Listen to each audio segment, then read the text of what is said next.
My Little Pony. There's magic in the Misty Mountain.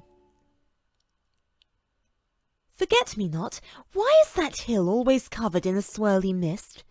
Asked Baby Lucky. I've been here for 3 days now, and every day it's been bright and sunny, but the mist is always there. It isn't a hill, Baby Lucky, it's a mountain, replied Forget-me-not. We call it Misty Mountain. But why is the mist always there? Repeated Baby Lucky. Don't you know? Not really, admitted Forget-me-not, though I do know a story about the Misty Mountain. Happy Hooves, are you going to tell me the story? Shouted Baby Lucky excitedly. I do like your stories, Forget-me-not. Tonight's your last night in Flutter Valley, laughed Forget-me-not. I'll tell you the story at bedtime as a special treat.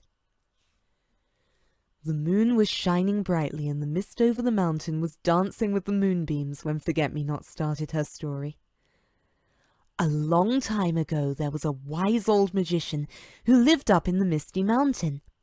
When we needed help, we would go to the mountain to ask the magician for advice.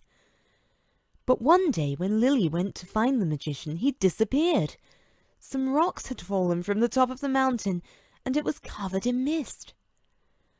Baby Lucky's eyes were huge as he listened to the story. Forget-me-not nuzzled the baby boy pony before she continued. Some people say that the mist is the magician's breath as he calls for help, and noises have been heard from deep inside the mountain. Nobody really knows the truth, but whatever it is, there's magic in the Misty Mountain, whispered Forget-me-not. That's the best story I've ever heard, sighed Baby Lucky. I'm going to tell it to myself again before I go to sleep. But he was so tired that he didn't get past the first few words before he fell fast asleep. Forget-me-not smiled down at him and crept away to her own bed. But Baby Lucky did not sleep for very long, and when he woke up the first thing that he saw was the mist swirling in the bright moonlight. I know it was only a story, he whispered to himself, but I must go and see if I can hear the magician.